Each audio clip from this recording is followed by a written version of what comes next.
Brian Cashman just dropped a nuclear bomb on the Yankees roster, and if you're not paying attention right now, you're missing the most calculated chess move this franchise has made in years. The Yankees general manager didn't just make some casual roster adjustments. He systematically dismantled 5 arms in one devastating sweep, clearing over $10 million in payroll space right before the winter meetings. This isn't spring cleaning, this is strategic demolition designed to build something monumentally bigger. And if you think this was random housekeeping, you haven't been paying attention to how championship teams operate in modern baseball. What we witnessed at the non-tender deadline was nothing short of a declaration of war on mediocrity. Mark Leiter Jr., Scott Effross, Jake Cousins, Ian Hamilton, and Michael Arias all got axed from the Yankees roster simultaneously. 5 pitchers who were supposed to contribute to a championship-caliber bullpen got shown the door without hesitation or apology. That's not coincidence. That's not bad luck. That's Brian Cashman sending an absolutely unmistakable message to Yankees fans, ownership, and every free agent watching this offseason unfold. The message is simple. We're done messing around with question marks, and we're going all in on proven excellence. Let's start by understanding exactly what the Yankees bullpen looked like last season, because context matters enormously here. The relief corps was an absolute disaster in high-leverage situations. Game after game, Yankees fans watched leads evaporate in the 7th, 8th, and 9th innings because the team simply didn't have reliable arms capable of shutting down opposing lineups when it mattered most. The bullpen ERA in crucial moments was embarrassing. The number of blown saves was unacceptable. The inability to protect leads in playoff-caliber games was the primary reason this franchise fell short of championship expectations yet again. Aaron Boone stood in the dugout night after night without the weapons he needed to win close games. He'd bring in Mark Leiter Jr. hoping for shutdown stuff, only to watch that 4.89 ERA manifest itself in the most painful ways imaginable. $3 million in salary for that level of production is completely unacceptable when you're trying to compete with teams like the Dodgers, Astros, and Braves, who have constructed bullpens filled with absolute killers. Cashman looked at that production, looked at that price tag, and said absolutely not. We're moving on. But Leiter wasn't the only casualty in this roster purge. Ian Hamilton was once considered a legitimate top prospect in the Yankees farm system. This guy had real electric stuff and serious potential before injuries and inconsistency derailed his development. Cutting him loose at this stage of his career sends an undeniable signal that the organization is completely done with development projects and reclamation experiments. They want proven talent who can contribute immediately, not lottery tickets who might pan out in 2 or 3 years if everything breaks right. Scott Effross pitched in only 11 games last season due to injuries. Jake Cousins is coming back from Tommy John surgery with no guarantees he'll ever regain his previous form. Michael Arias hasn't even made his major league debut yet and projects as nothing more than organizational depth at this point. Do you see the pattern emerging here?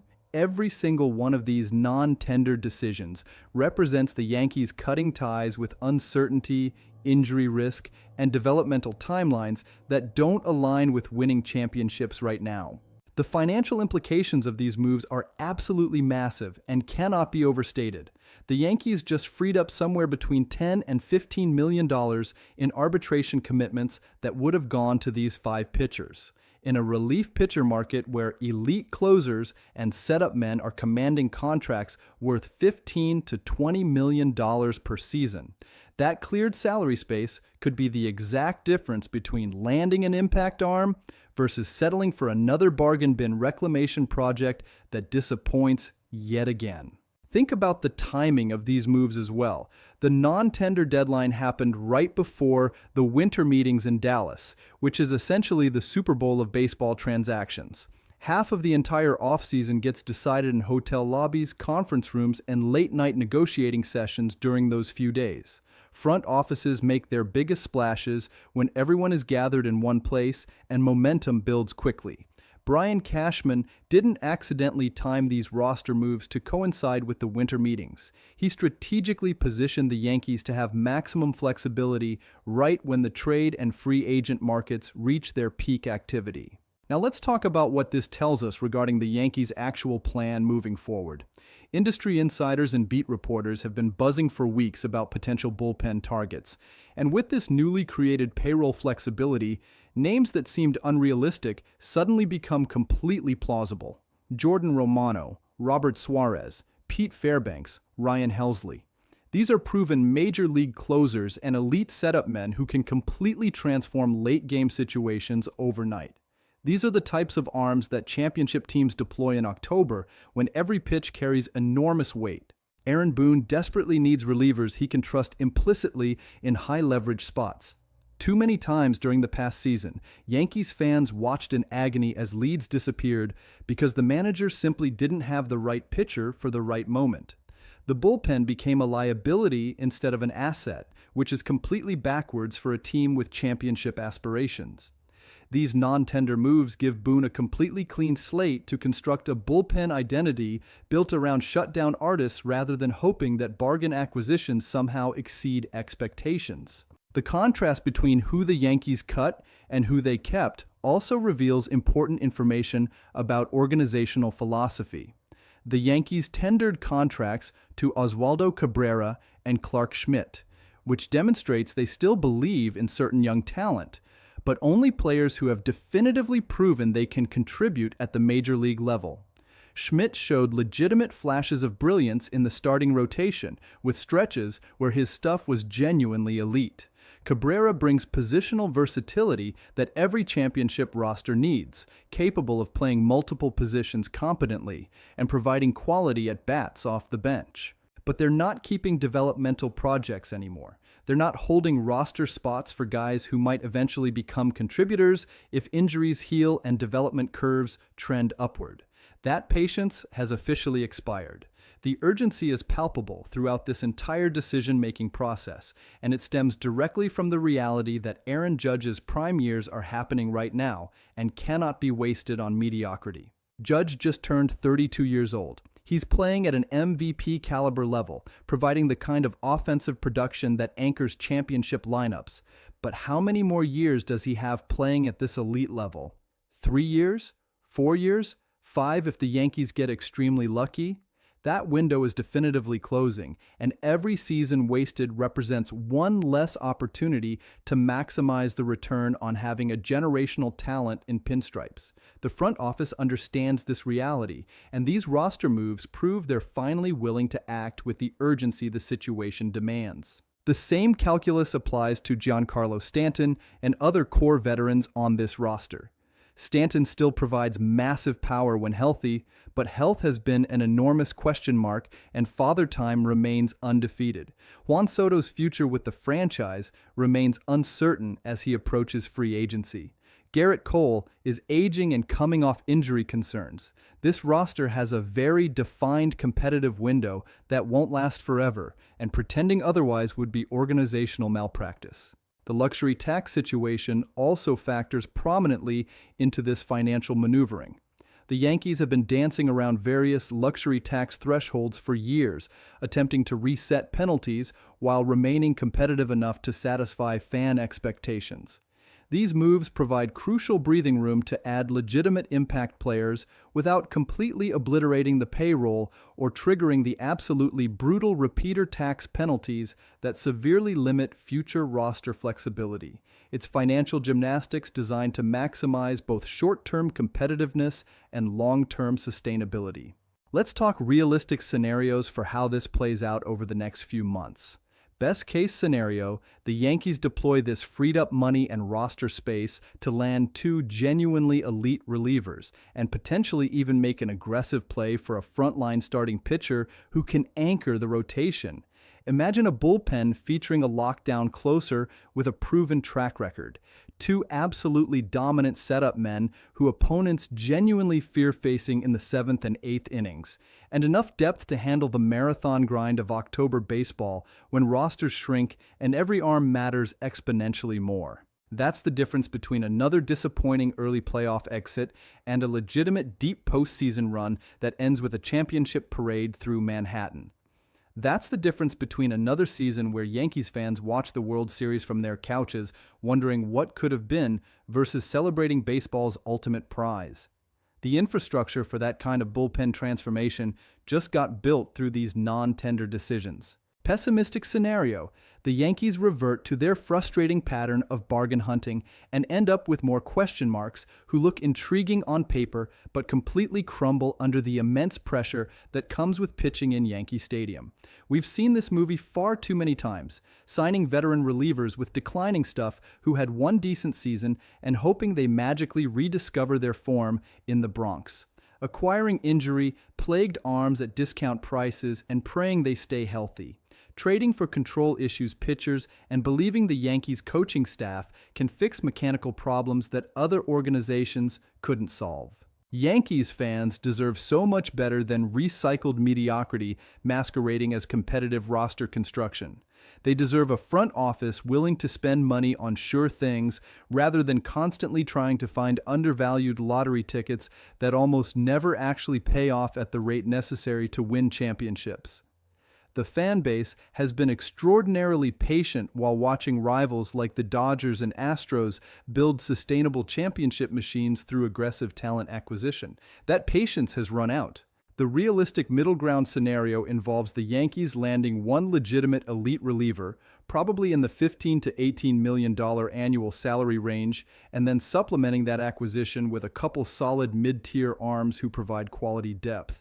Not the absolute dream bullpen that fans fantasize about, but a meaningful upgrade over the disaster we watched last season. Competent enough to not actively lose games in the late innings, but probably not dominant enough to carry the team through October against the absolute best lineups in baseball. The American League East provides zero margin for error in roster construction. The Orioles are improving dramatically with one of the best young cores in baseball. The Blue Jays remain talented and dangerous when their lineup stays healthy. The Rays perpetually find value in places nobody else thinks to look, consistently overperforming their payroll through elite organizational processes. Even the Red Sox are making moves to return to relevance. The division is an absolute meat grinder where every game matters, and the teams that make the playoffs are the ones who win the close games that come down to bullpen execution. Think about what message these aggressive roster moves send to potential free agents considering the Yankees as a landing spot. The organization isn't messing around with rebuilding timelines or patient development curves. They want players who can contribute immediately to a championship chase happening right now. That's exactly the kind of urgency that attracts elite talent who prioritize winning championships over simply collecting massive paychecks.